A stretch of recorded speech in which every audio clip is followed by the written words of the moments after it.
everyone, I'm Glenn and welcome back to All Bricks Reviews, where you always find the biggest range of reviews of LEGO and other LEGO style sets.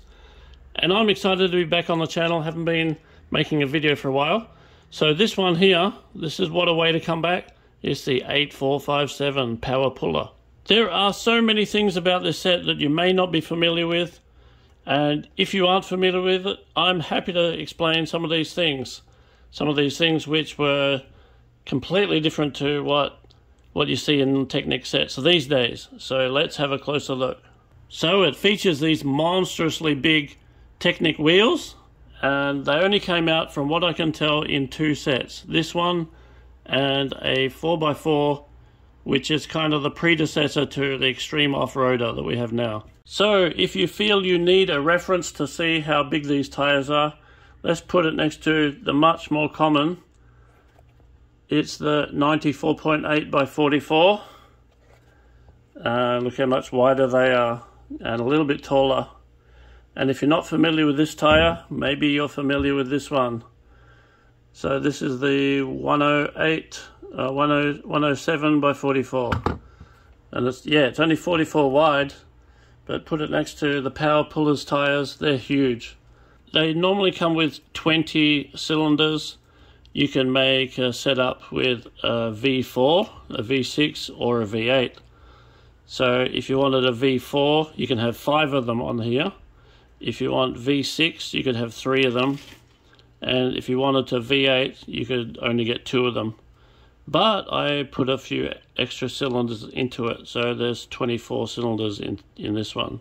This set really gobbles up the 16-tooth gears. There's about 30 of them, something like that, a huge number. So one of the unique features of the Power Puller is the steering mechanism. So they feature these flex cables. Now you're probably much more familiar with this flex tubing. So these flex cables actually run on the inside of them. And how you attach it, there are 2 ways. You have this style, which you feed into there and then fold that over, and then it's clipped on solid. So this one attachment is for ball joints. That's what we have at the back here. There's a ball joint onto the steering wheel. There's like a cam here, and the ball joint just goes on there. For the front end, we have a different style. This one is just with an axle hole,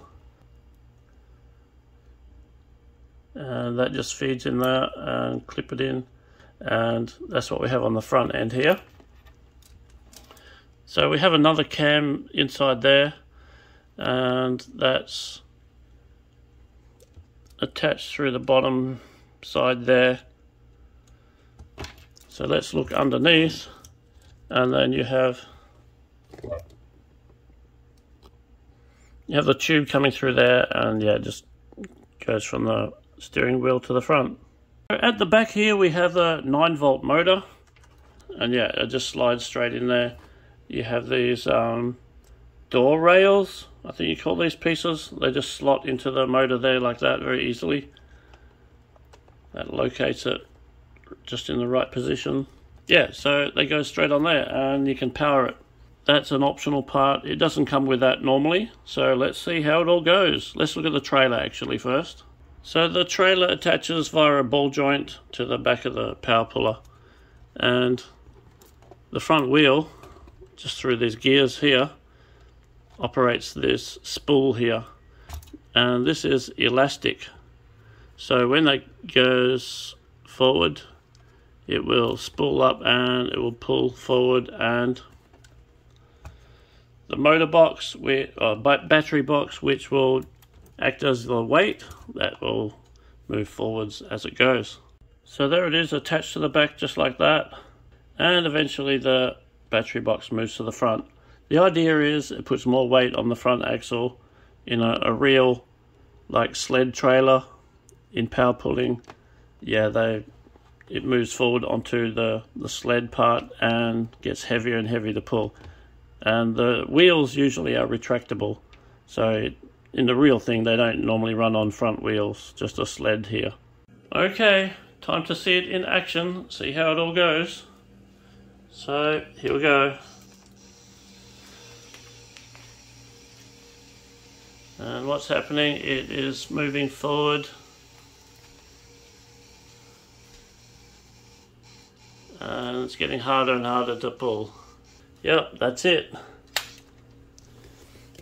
Actually, it's not the weight which is stopping it, it's stretching this elastic harder and harder and harder.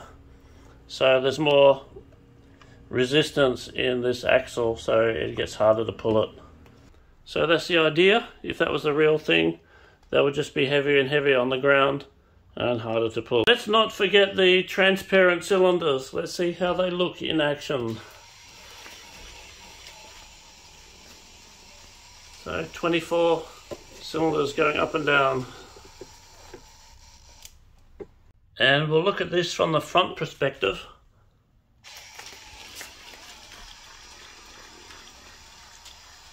So that's it for the amazing power puller.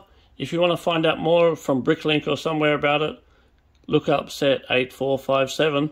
Yeah, it's an amazing set. This battery box actually borrowed from my mobile crane. The usual 9-volt battery box would be a black one, but I think the yellow one, perfect fit for the set. So tell us what you think, leave a comment for me, subscribe to the channel, hit the like button, share it with your friends, and you'll see a lot more videos like this. Till next time, see you later.